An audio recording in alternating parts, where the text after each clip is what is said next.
Hey there, it's Jenny, and I'm going to share with you how I plan as I go this week in my Plum paper planner. I will say at the beginning that I accidentally deleted the first segment of this video where I add the decorations and the plans. I'm so sorry. It was either press on without it or just scrap the whole video, and that seemed silly, so I decided to just share with you. You can see I have the decorative clusters, added a little bit of washi as well, and then my plans. So that's really all of it, isn't it? Okay, so we're on Monday, and I've taken from the Indigo sticker book that large sticker with the point at the bottom, so I guess like a banner or a flag, and for some reason it just felt totally different to me. I would never probably use a full box for one activity, which now looking at it seems kind of silly, right? Because that's basically what I did here, but that extra little point at the bottom just added something that I am very excited about. So I don't know. I guess it was also not a very busy day, so it's probably why that works out okay. This is the Indigo sticker book that I'm using, and then you can see that I'm going to pull from the Supermom sticker book, and it's interesting because there's some blues in that sticker book as well that would really go with the Indigo, so it's kind of cool, right? Because I often find that several books have the same color palette or can work together if you just pay attention. I'm alternating the way that I am documenting here from sticker and then writing directly on the page and back and forth. I do this mostly in the columns, though I do try to, if I am able to do that across as well. It just gets a little bit more difficult, especially when there's a lot going on. So if there's days that it's a little less full, like as you can see, Monday for sure was way less full, so I'm able to add like washi strips and all kinds of stuff, then it's not as big of a deal. Now I left that blank box on the top on Monday because I wanted to see how Tuesday ended up.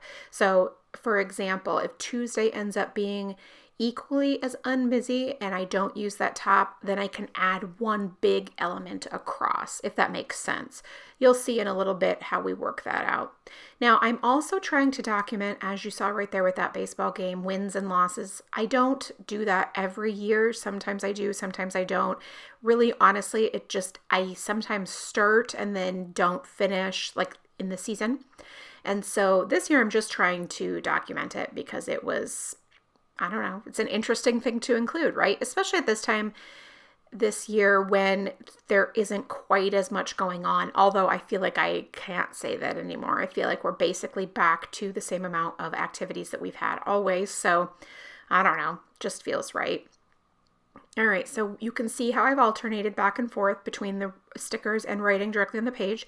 I am using this really pale blue light mild liner, and it's such a pretty color and not one that would ordinarily be something I would choose. I do it when it matches, and I love it. It's fantastic. Now, look, see that whole page of blues in the Supermom? I love it matches perfectly this indigo, and I had forgotten to write down a package that I received because I am also documenting Happy Mail in this particular planner. Now again, I don't know if I'll always be able to do that going forward, maybe after the summer, just because things are so much less busy, or they were when I started documenting Happy Mail. I don't know. I guess my middle son will graduate from high school this year, so my guess is that I will be losing a lot of things as well. Now I am using that half sticker and cutting off, it's not a half sticker, it's a circle sticker. What am I talking about? And cutting off the edge so it can sit flush against. I love using circular elements in my planner, but I do find that just as one random off standalone element, it really never works for me. So I either have to use it in conjunction with other things or make it sit flush against an edge for it to feel like it works. Now you can see that I'm varying up a few different types of writing here. So for example, I'm using the brush lettering, and then I also did where I add the extra line and color in the white space, and then just normal handwriting as well. These pens, by the way, they are the Le Pen Flex, and what's really cool about them, not only the color, because I love the pastels, but it's like a rubber tip. And I don't know if you know anything about brush pens, but sometimes the pens fray at the ends and then they're really not usable anymore. These are super cool because they're rubber, so they're not going to fray. Anyway, I have put down this full box right there, and that is because it's going to become a decorative element. I'm looking forward to see if I can find a flower sticker that matches. And there's definitely light blue stickers in here, but nothing really that fit the bill for what I was looking for. Like I was kind of thinking there might be like a floral or a floral cluster or something that was blue. I wasn't really looking for a blue watering can or anything like that. So that has to go. It's not going to be it. Now I'm going to flip through this one as well to see. I know there's really just not very many blue florals in general, of course, and then certainly not in the Happy Planner sticker books. So that is also not probably going to work. Now, I don't really know why I felt overly invested in having a flower, but I know that I did. But the good thing is that I have this stamp set and I am going to use it to stamp in the box. I don't remember the manufacturer of this one. I apologize. I know that it's really old, so you probably wouldn't be able to find it anyway. But I'm going to do a little bit of masking, and masking is covering up a place where you don't want the image to show up. I often use sticky notes to do that because they're super easy and obviously very, very inexpensive. I have done washi tape as well. It just ends up a lot messier. So if I can use sticky notes, I definitely do that. Now this is a really, really, really cute stamp set from Everyday Explorers, and I will link it up and below. And I am just priming the stamp by rubbing it on the back of my hand. And you don't have to do that, especially with photopolymer stamps like these, but it helps give a better impression, and it really is no extra effort at all for me to rub it on the back of my hand. Isn't that adorable? I love it right there, and the ink is such a pretty color. Again, I will link both of those up for you in the comments below. All right, so the masking. I'm going to put the Post-it notes where I don't want the stamp to be. I'm going to prime it just by rubbing it on the back of my hand, add another sticky note where I do not want the ink to show up, ink up the stamp, and then I will stamp it, lining it up where I want it, firm, even pressure. And then now when I pull the sticky notes up, you can see there's no ink there. So I didn't have to worry about where I put the ink on my stamp. Instead, I was able to just stamp away. And if you look at those sticky notes that I left right there on the desk, you can see where the rest of the stamped images is, or where it ends up. So I think that's a really easy tip for creating things exactly as you want them. Now this is also another really cute stamp set, but what I'm using is just the little word that says "You are here." This is also another Everyday Explorers. Oh look, you get a look at the top of my head. Everyday Explorers stamp set. And I think that came together so nicely and is really, really cute. So look at that, the first half of the week. And now we're going to move on to Thursday, and definitely when I work on on Wednesday and Thursday, I have to take the pages out because the discs really just create such a problem in getting clean images for writing and things like that. Now you can see I added a little bullet point right there, and I am using the Zig Clean Color dot markers, and they have really honestly changed my planning in so many ways because I was an ardent bullet point sticker user, but these instead have made it so that I don't even need bullet point stickers, and it saves a lot of effort by not having to pull those out, stick them out, put them down, and then hope that they stick. And if they're the ones that have a shiny surface that I can't really write on them with a gel pen, you get the point.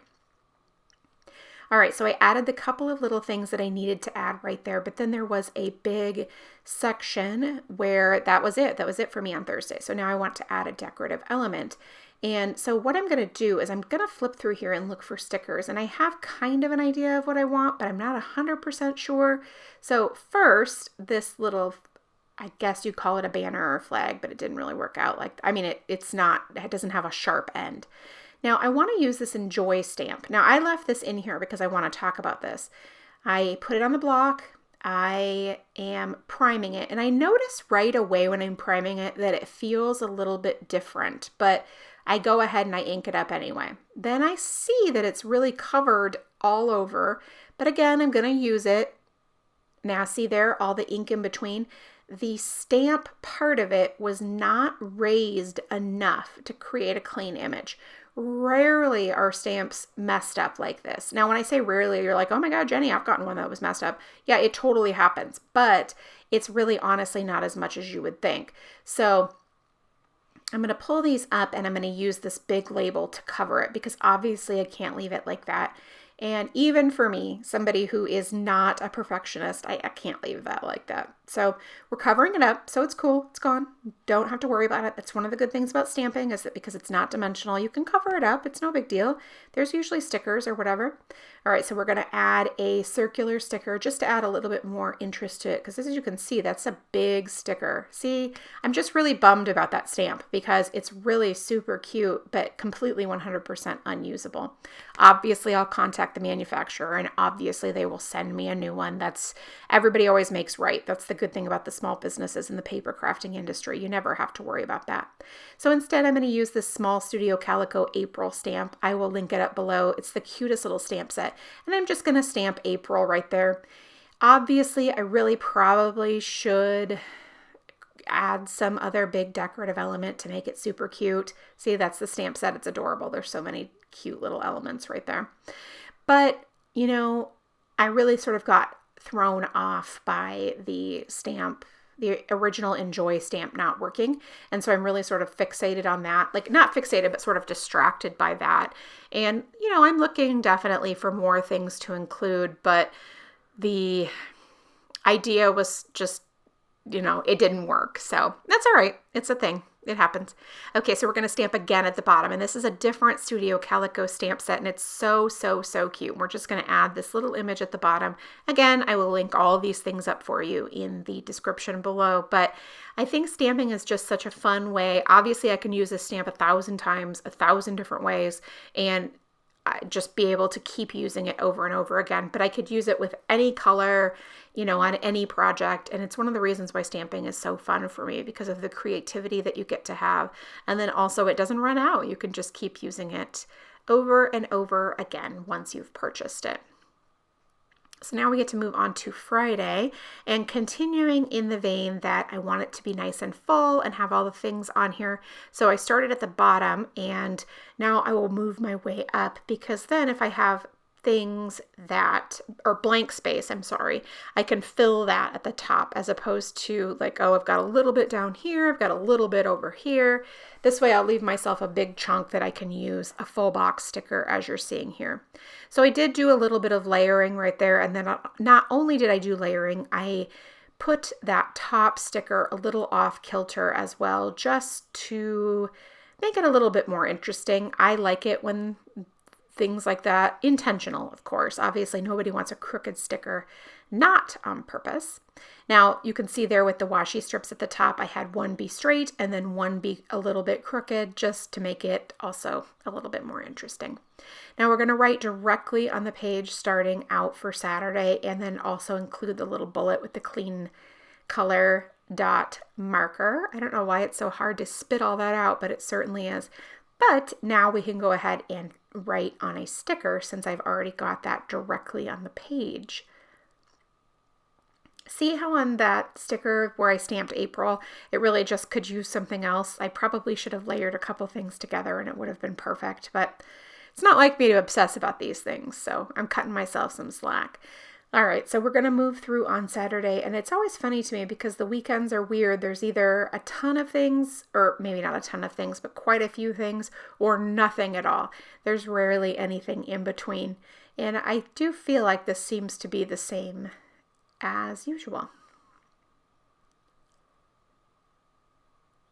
I often, if I don't have a ton going on, so for example, say I had to go to Target or something, I might write down the list of things that I purchased in order to fill some of the space. And that seems like, okay, well, you don't have to fill the space. I know, I totally don't. But I imagine that someday it will be interesting to look at the things that were on our list. And so that's partially the reason that I do it in addition to filling the space, is that I think it'll be a neat thing to reflect on in the future.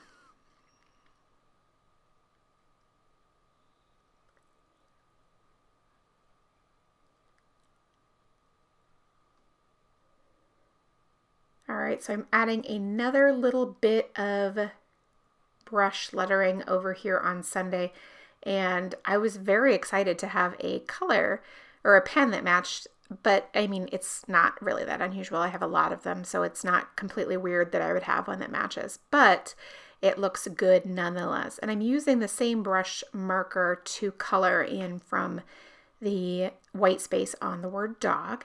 And we had such fun on Sunday going to the dog beach. My dogs love it, and therefore we love it a lot too. Now I have just filled that all in right there, and I try not to go too crazy with the brush lettering. I feel like it's really super specific, and so it might feel like too much in my planner if I used it, like, say, every day at some point. So I really only try to use it, a handful of times throughout the week, just so it's not crazy. Now we're also going to do a little bit more stamping over there on the left, and that's it. Thanks so much for stopping by and watching. I really do appreciate it. If you have any questions, please leave them in the comment box below, and I will do my very best to get back to you. Thanks so much, and make it a great day.